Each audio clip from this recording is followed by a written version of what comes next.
All right, what's going on, guys? So in this part of the video, what I want to do is I wanted to just go ahead and simply break down some of the charts, but I want to do it in a whole different way. Thought it'd be fun to maybe come on here and mark things up from a different point of view. And I want to go over all the different trades that we had this week, right? Perfect. So starting off, we had, this was GBP/USD, and this was on the 4-hour.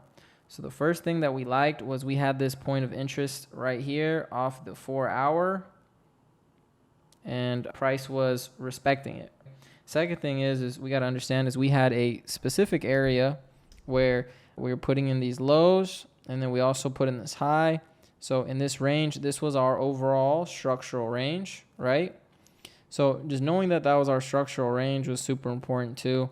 Just knowing where we're trading at, right? So we had this 4-hour, so H4, we had this H4 order block. So it's really important to know that we had this H4 order block. When you surf the different time frames, you'll be able to find things within this specific candle, like this line here. This line actually was the 3-hour candle's 50%, and it lined up perfectly with where we ended up taking our entry, right? Now, once price put in this high and we started this retracement, we started retracing down, down, down, down. We started creating this channel down. Now, one thing that I wanted to factor in when I was looking at GU was I was just like, okay, in regards to it, let me change my color. In regards to it, I said, this is the low and this is the high. We took the fib from this low to this high. And what the fib did was it gave us this area from the 61.8 to the 88.6. And one thing I'm always talking about is once you have this area here within price with this 61.8, 71 zone right here, all you got to do is take the box from the 61 to 88 where you project things to happen and come back and look what's happening in this box. When we come back and we look what's happening in this box, what we ended up finding was right here was the open of that 4-hour candle, right? So now that we understand that and we know that, what we did is we started looking at the lower time frame, and obviously these are after the fact. Somewhere in the video, I'll show you in the Discord where we sent all these trades, but we came to the end of the trend, right? So in regards to the end of the trend, we know that internal structure, we know that the higher time frame, the pro trend structure was bullish. And then we have internal structure, and then internal structure came to a very deep point off of the bigger pictures order block. And then we saw signs of it changing directions, and we took that move higher. So in understanding, once I saw price starting to come up into these fib levels, 61, 71, 78, 88.6, my thought process was very simple. I started focusing on the lower time frame, and I started looking at the key points. We had a high up here, low. We had a lower high. We had a lower high, lower low, lower high, lower low, lower high, lowest low. I don't know why I didn't mark this one up specifically, but just don't worry. We can see it from here. What we did is we took a higher time frame entry, and then we scaled in. We took a lower time frame entry. On the lower time frame, what would we focus in on was simply this. Let me do this. Okay. On the lower time frame entry, we found the last lower high that put in the lowest low, right? So in the sense of structure, this line right here, this arrow right here, this blue line that I'm drawing right now, this is where price breaks structure. What ended up happening was right after that, we put in a new higher high. And then after that, my thought process was, okay, this was a low, this was a low, this is our new high. Our internal range was from here to here, right? So what I ended up doing was I measured out the move off of this smaller time frame candle right here. We came in the wick. We caught ourselves a nice entry, and then we rode this puppy all the way into the sunset until eventually, obviously, our overall TP was up here. We rode this thing out, and eventually it reversed. But that was GBP/USD. Now, on the next idea that we had GBP/NZD. Now, GBP/NZD on a bigger time frame perspective is we're trading in a certain structural range. The high of that range was probably like over here, and the low of that range was somewhere down here, whatever the case is. We saw that we put in this low, we put in this high. We're trading from here to here. we noticed that price made a retracement. Through that retracement, we also filled this imbalance. Amazing. This was not the area where we actually entered the market. We saw this move, but we didn't really take it. But what I did like about this move was it was a fast, aggressive move. It enticed traders to go short, right? And then very quickly, it moved away in a different direction, right? Price moved away in a different direction. So then what we saw is on this 1 hour time frame, we saw that we had created this institutional candle here. And then what had ended up happening was price came through, tapped us in. We broke past this week high. And then we also broke past this week high. And overall had a nice trade, hit our TP, and we're done for that move. This was more of like a Thursday move, if I'm not mistaken. Thursday going into Friday type move. But another amazing, amazing, amazing trade. Another amazing move, right? Now, we also had AUD/USD we took this week. This trade didn't swing how we wanted it, but we were able to capitalize on this whole move right here, right? So same thing with same thing that we had on GU, we had on AU as well, right? So what we saw was we had this specific candle. This was our sell to buy candle, right? This was our sell to buy candle. Selling orders come in, we get buying orders, and then we go higher. So from here, I was looking at this point in price from this low to this high, and this was what I like to call the structural range. Now, the structural range is super important because it really just says that we're trading from this low to this high, and it doesn't matter how deep, it doesn't matter how deep of a retracement we get. We want to look to go high, right? So what ended up happening was once we came into this H4 order block, we started looking at the lower time frames, right? Off the lower time frames, what we ended up seeing was we saw this break of structure here. So this was some of y'all call this a chalk. I call it a reversal BOS. Doesn't matter what you call it. But in regards to it, that was the break that we needed. We had one higher time frame entry here. And then we had our lower time frame. We had our lower time frame entries as well. We had our higher time frame entry here. And then we started trading the order flow. We took trades here.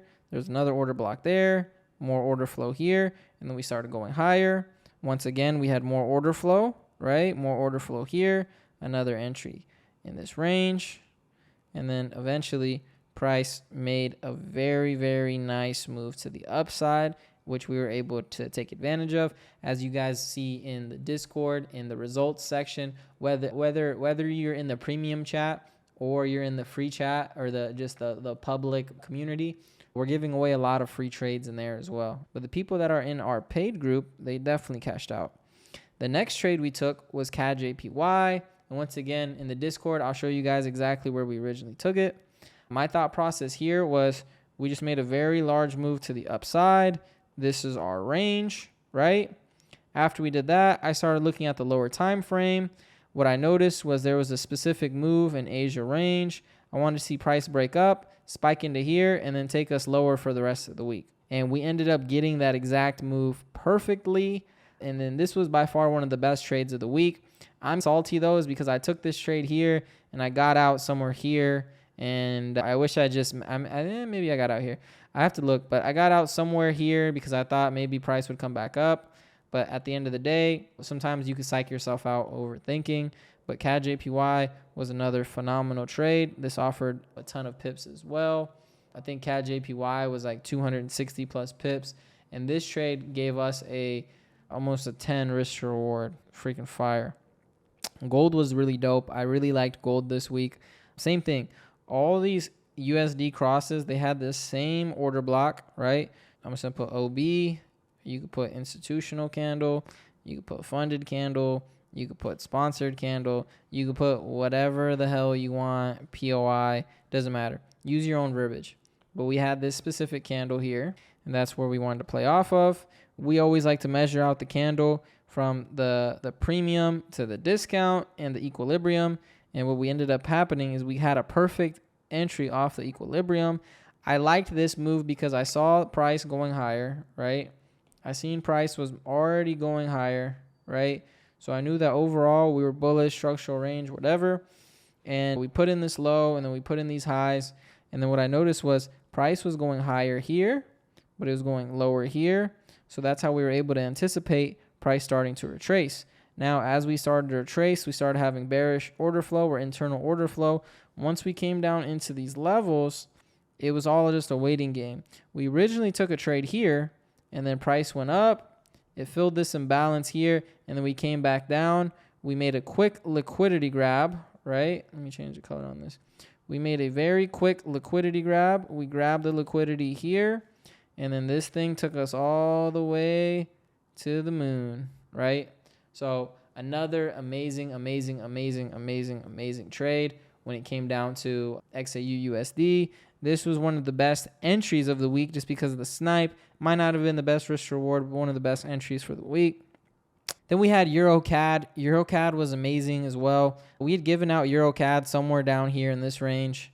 What ended up happening with EuroCAD is very simple. We had this high to this low, right? We had downside divergence on this move as well. We knew that this was a lower high that put in this lower low. And then we saw this big manipulation candle here. See this big manipulation candle right here, right?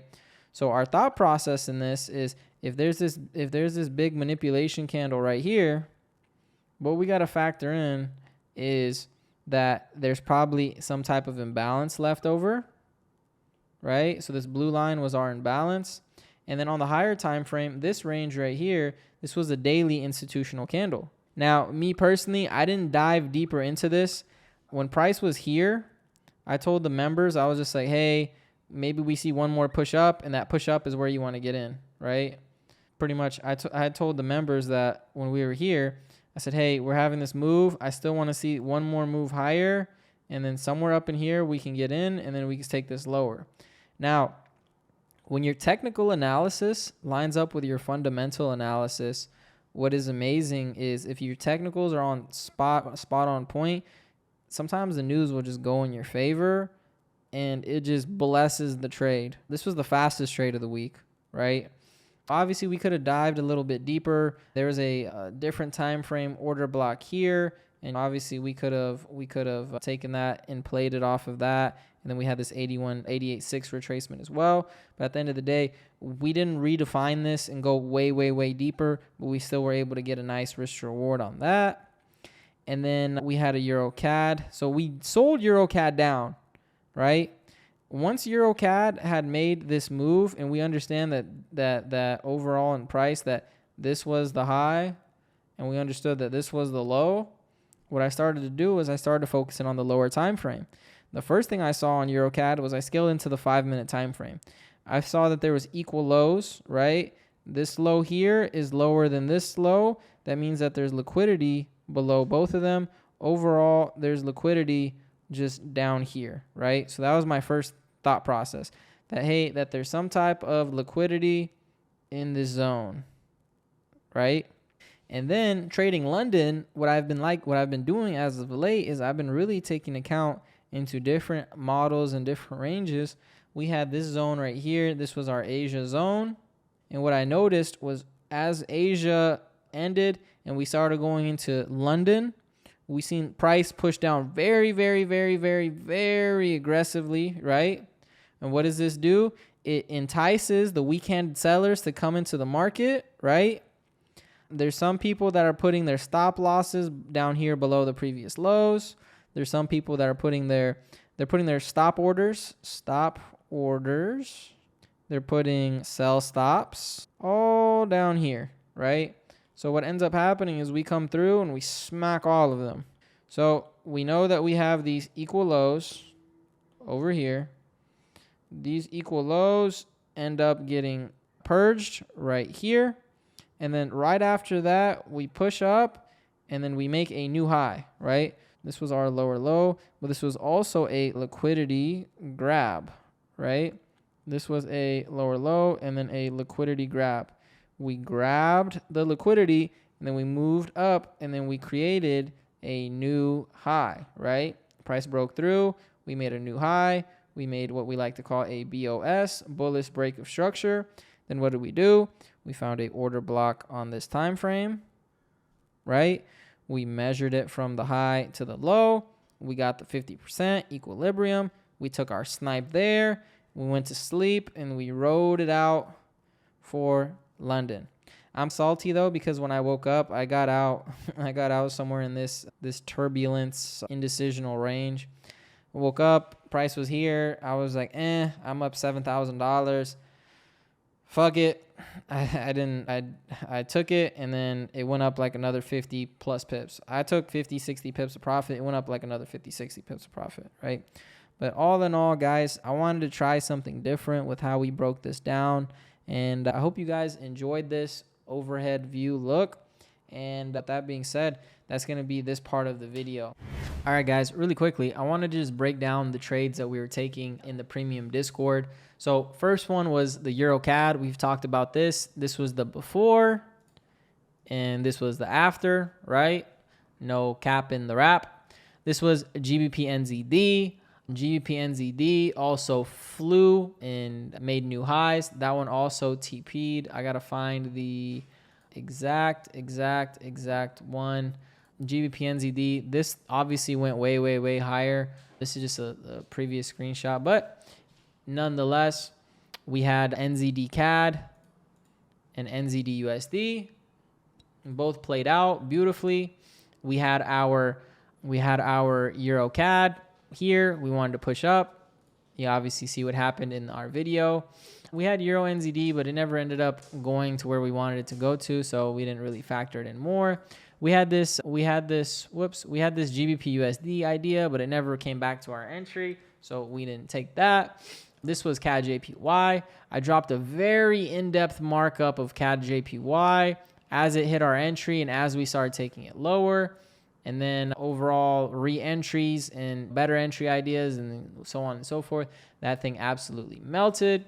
We had our gold buy here in this zone. We had our GU buy. Obviously, these didn't swing all the way like how we wanted, but we still were able to maximize some of the move. And then we had AUD USD as well. All in all, a lot of phenomenal trades. Here's the beginning of CAD JPY before it even happened. There's no cap in the wrap. All we do is provide value and win. And at the end of the day, we're having a lot of fun in the Discord. We're helping a lot of people win. The unreleased course is amazing. We're getting a lot of good feedback on that as well. And I hope you guys enjoyed this quick little market recap.